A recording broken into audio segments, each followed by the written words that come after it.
I'm Joe Piccirilli, CEO and founder of Rosewater Energy. Rosewater is an interesting business for me because I have been in this industry for 52 years. I dropped out of engineering school. I was working on a master's degree in engineering years and years ago to start a stereo company. And as you might imagine, my parents were incredibly upset. But I started a company called Sound Advice in South Florida, and I was able to build it large enough where I took it public in the 80s and retired, which was terrific. But I was bored in 3 months, and I found an opportunity to build a distribution company. It was called Avid, and Avid became infamous within the industry. But we distributed Crestron and Lutron, and what I noticed during my Avid days is customers hated it. It always broke. I live with an installer or a programmer. In fact, I'm building him a room in my house. It always malfunctions on the day I need it. So I'm going, why? My first thought as an engineer was to take it off our shelves. I took it apart. Build quality, parts quality. I wanted to inspect it. Those two product lines are built incredibly well. And because at that point I had 30 warehouses around the United States, I could do a qualitative analysis of installations. And because those products are very well documented, the installations for the most part were quite good. So for me, that narrowed the problem down to power. And it was power that was causing the malfunction of the microprocessors in those devices.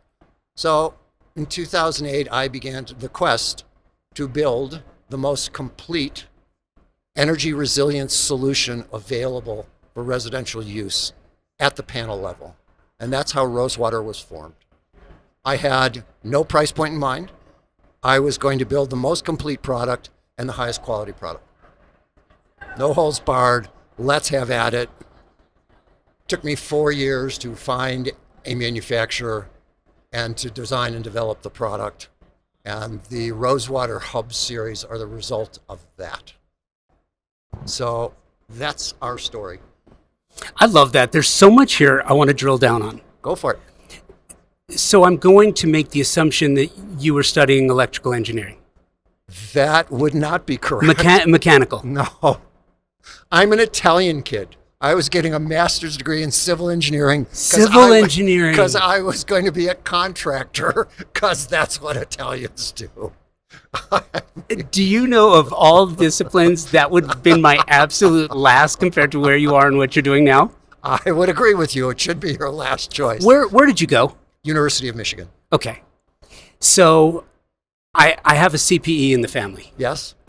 And I had a chance to witness firsthand what one goes through during the course of an engineering degree. And I'm going to say something that I think most, maybe all, would not agree with, and that is you don't need a degree if you know where you want to go, or you have an idea that entrepreneurship.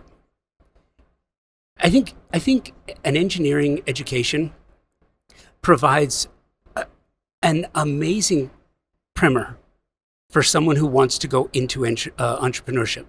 I couldn't agree more. In fact, I have been advocating that there should be offered a minor in engineering for everyone. Quite honestly, I was never going to be an engineer. I started in engineering school because math and science came really easy to me, which I know is counterintuitive, but I could skate through engineering school. But the basic knowledge of science, all of the sciences, because we had to study every field in engineering, the disciplined way we are taught to think, the processes, is invaluable to me. And as someone who has always been an entrepreneur, I can't think of a better education. There is nothing I would change. I might have paid a little more attention in college than I did at the time, but it was the 60s. I was having some fun. So I hope you are having some fun. But what's interesting is, had you gone in the direction of the degree, you wouldn't be doing what you're doing now. Absolutely not. Where did you notice And when did you notice the need? And I recognize the brand story, Crestron and Lutron, but that idea to make the connection between point of failure and cause of failure, that's a large chasm that can encompass a lot of different things. I would agree, but again, my training from school was to, okay, here's a problem. How do we find a solution? Well, first thing is, let's be clear on the cause. So you start to look for causality. And as you eliminate the obvious, well, is it a crappy product? Well, that's no. Is it crappy installation? Well, that wasn't the case. So it narrows the variables. And when it came down to this is power, and you begin to research the grid, because the grid itself cannot, even under ideal circumstances, produce constant voltage. It can't, because it can't anticipate load. So when everybody's air conditioners turns on unexpectedly, the grid sags. There's no way around it. And what is interesting, as I researched the problem, because everybody talks about spikes and lightning and surge, God forbid, that happens, it destroys all our gear. That is not the case. The biggest culprit is sags. And what happens when the voltage sags, your lights dim in New York, they call it a brownout. But because of the nature of power measured in watts, if it sags, the device being powered takes more current. Current generates heat. Microprocessors hate heat. And in fact, one of the most difficult engineering problems in microprocessors as they miniaturize them is how do you dissipate heat? So it is LED bulbs, which are supposed to last forever and a day and don't. It's because of sags. They overheat.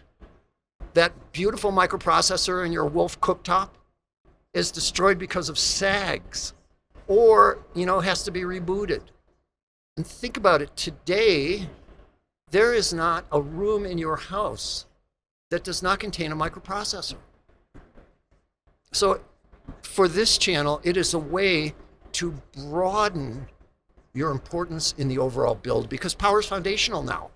And it's not just power to the house, it's the quality of power to the house.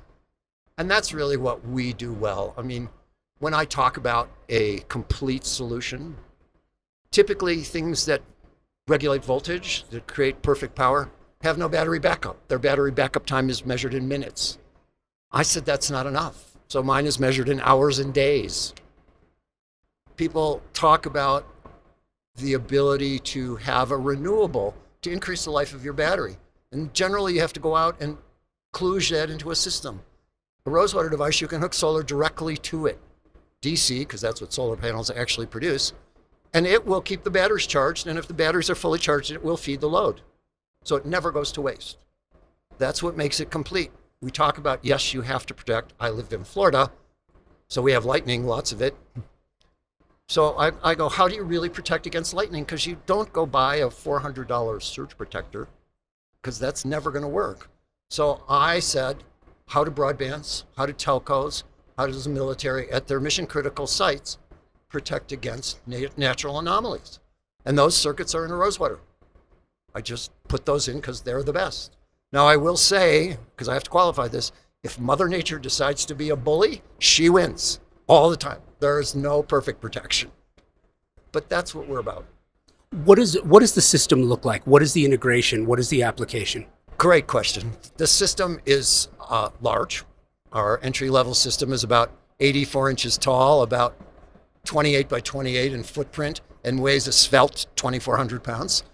So, and what Rosewater provides is we deliver the product to job site, we install the product.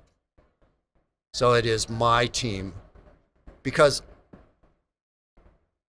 an installation, a high voltage installation, for many of our dealers is not possible. They don't have the expertise in-house. And from my point of view, leaving it up solely to an electrician, and I know this will surprise the audience, but electricians vary in competence. Some of them are quite good, others are not so good. So in order for Joe to sleep well at night, I have to supervise, my teams supervise the installations everywhere. What does an installation look like? And I qualify that by saying there's so much now that you have to take into account that maybe you didn't even 10 or 15 years ago. And it doesn't matter where you are.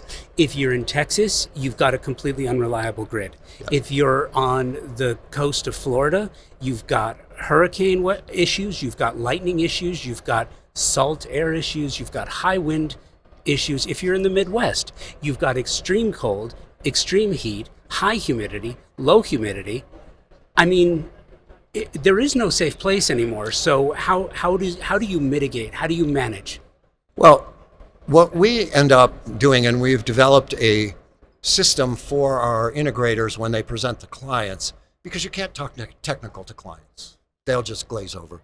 But we talk to them about what is critical to your lifestyle. Do you cook? Well, your appliances are not critical. Are you a wine collector? Your wine room is very critical. You never want that offline. In South Florida, where I live, people have walk-in humidors. And they have cigar collections that, as one of my clients says, I have a wine room and a cigar collection. During a storm, I want to go in my humidor, drink a bottle of wine, and smoke a cigar. So he wants that never to go down. And so by interviewing the client, we can then determine a load profile. Okay, here are the things. We have all of those loads in our database.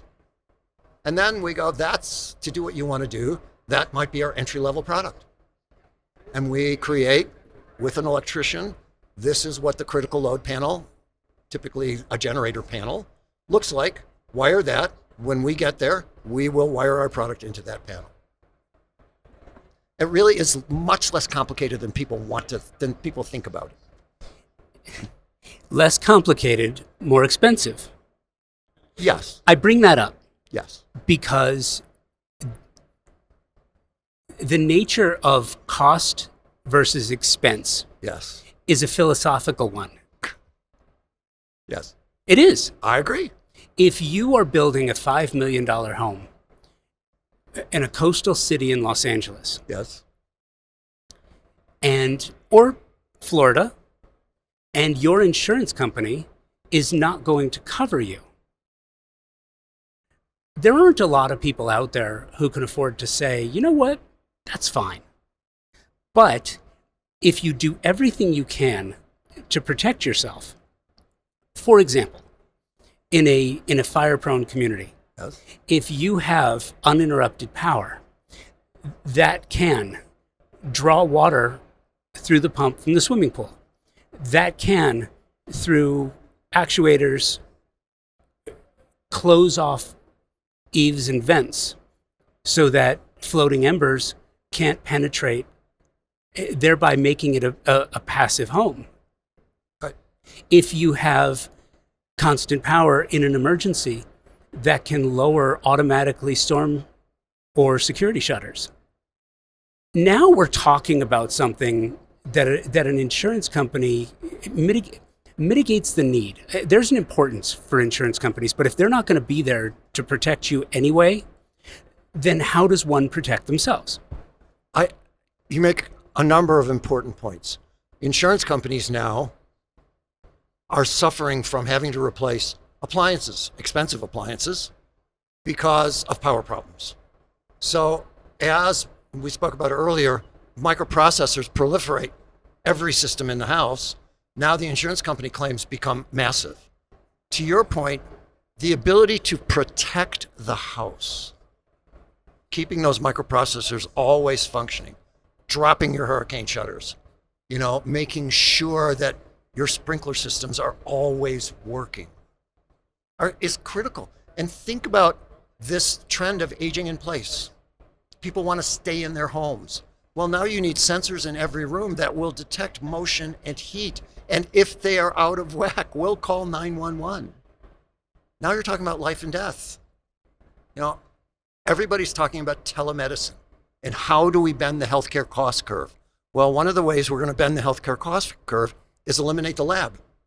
Because now the blood samples and urine samples that you need to run tests are very small. And the equipment to do the analysis is cheap. So that's going to be done at home. And then it's going to be transmitted to your doctor, who will create a televisit for you. Again, now you're talking about life and death. That's way different. Do you have many clients in the healthcare space? Yes, we do. We have clients, and then of course we have test labs that can't go down because they can't lose their samples. But we have clients who are building houses that they want the resilience. The other thing people don't think about, a lot of our clients really understand the value of their time. You know, and when you think about it, it is the most valuable thing anybody has. And you would like to spend that time doing things you actually like. So regardless of your socioeconomic status, unless you really love cutting your grass, the minute you can afford to have somebody do that for you, you hire them so you could do something else. That's hilarious because I still mow my own lawn. Well, But I brought it up and I asked you the question because I was having a conversation yes. with an incredible architecture firm, and we were talking about the future of healthcare architecture.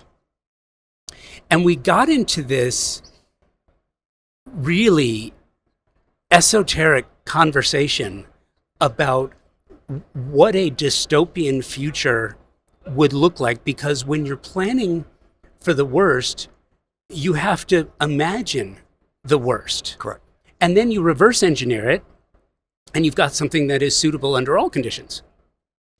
So we started talking about this, something that's actually happening now through proliferation of AI and the proliferation of virtual meetings, telemedicine, and robotics.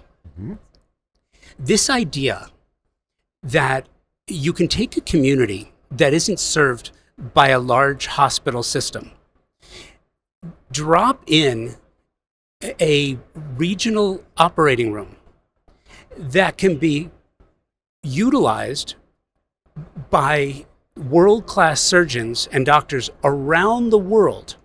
So you're in the middle of Terre Haute, Indiana, and you have this world-class hospital, micro-hospital, regional hospital, serving a community that the doctor the surgeon who's performing this surgical procedure robotically is in Japan. Correct. We're not there yet. We are very, very close, but you can't do that with interruptible power. Impossible. And you know, when you're projecting into the future like that, and one of my bucket list items was to see all 50 states, and the only one I was missing was Alaska. And when you go to Alaska, where you have to have a seaplane to go to the grocery store, much less have medical help, it's an incredible thing. To have a regional robotic facility that could do surgery changes life in areas of the country. I mean, even within the Continental, there are spots in Montana and Wyoming where you are so far away from what we would classify as civilization, and that changes the face of human healthcare. And you back up a second, back to your engineering Yes. experience. And there are reasons why. I mean, technologically speaking, what we have in the world, in this country, is incredible. But the fact that we don't have uninterruptible power supplies is unfathomable. And it's this combination of apathy, the Dunning-Kruger effect, and an I know more than you know scenario. Yes, I would add something else to it. Until the digital age, everybody thought power was perfect. Remember, the very first product that really showed bad power was a VCR, because it always blinked 12. But what did people blame? They blamed the product. They never blamed the utility. And today that still exists. I hear people who live in New York City say New York City has perfect power. And they were the inventor of the brownout. So it's just, there is that whole, no, my lights are on, the utility's perfect. So they don't understand. And slowly we are lifting the curtain on I have this weird stat. Across the country, there are 7 hours and 28 minutes on average of power outages in aggregate a year. The other 8,752 hours are what's destroying your product. You know? I do think it would be important. Editor's note for those listening who are under a certain age: a VCR Sorry. was modern technology in the 1970s into the 1980s, where you could actually record something on tape and rewatch it. Thank you. That's all. That was a public service announcement. I have to. When I'm in a room giving that analogy, and I look around the room, and I'm going, "Oh my God, none of these people were alive when there were VCRs." You know, I have to think of something else now. Well, but I think it's important because it helps tell the story. Yeah. My background's in radio, and I was working with a a globally recognized disc jockey in the 1980s. Mm-hmm. And one summer, we went through the process of digitizing his entire catalog. Wow. What was interesting about it, to me, was the process. Reel to reel. 8-track. Yes. Cassette. DAT. CD. Prior to that was vinyl. Yes. And then there was various hard drives. Yes. You're talking about that level of change between the mid-1970s and 2020. It is incredible the amount of change we have seen in this 50-year period. And now, as we walk into the age of artificial intelligence, it's going to dwarf that level of change. I agree with that, but I bring up the point because in your industry, with a product that you have, it seems silly to me that nowadays we're looking for ways to mitigate power delivery instead of addressing the root cause. But that would put you out of business. Well, but the other thing is the root cause, because a grid cannot anticipate a load change. You know, if tomorrow is going to be hotter than expected, because a utility works by producing a base load. So when it exceeds the base load, it sags. It's the very nature of the design of a generator prevents this from happening. Now, if you wanted to prevent it, a micro nuke in everybody's home, that'll do it, because then, you're on your own. But what you're providing, your service, your Yes. product, is that not in essence an individual microgrid? Yes. It's almost like what we have for individual routers. It's the same premise. It's exactly the same premise, and that's why in my terminology, it is a complete energy resilience device, which is what a microgrid is, because it takes in all forms to give you the resilience you need to protect against a technology that is inadequate at this moment. Is it scalable? Yes. Is it modular? Modular, no, you add units. I have units that are varied in output, depending on what is necessary for client satisfaction. I don't go bigger than a 3-phase 75 kilowatt, which is meaningless to our audience. But we handle very, very large projects just using multiples of units. I see a need coming up, and it's interesting because I'm having this conversation all the time with designers, Mm-hmm. interior designers, architects. Yes. It is probably one of the fastest growing facets of regional shelter projects today. Mm-hmm. It's the safe room. Yes. We protect a lot of them. Well, and that's what I wanted to ask you about. And that's why I ask about scalable, modular, because I envision something, and I want your take on this. The traditional problem with a safe room is that it didn't encompass all threats. Correct. So if you have an impenetrable safe wall, an impenetrable safe room door, an impenetrable safe room bulletproof window, and all somebody has to do is come out and knock out the power, Not so safe anymore. you're not so safe anymore. Right. You're in a cage. Right. Is basically what you're in a protected cage, and as long as you can outlast. But if you don't have power and you don't have cell service and you can't call for assistance, you're stuck. Yes. You're extremely vulnerable, and a large segment of our client base all have safe rooms. And when we talk about using multiple products, there is generally in those projects a Rosewater dedicated to just the safe room. So when you're talking about dedicated to so it's gapped, it's air gapped. It's yes, it is. So if you were to cut the power leading into the safe room, nothing would happen because the power is going to be provided by the Rosewater, and it will be perfect. All your microprocessors, all your communication devices will never notice. So that's one of the uses. And I love that. Do you have any other uses that you've been thinking about that you think in the next 5 to 10 years will be worthy of a ubiquitous conversation?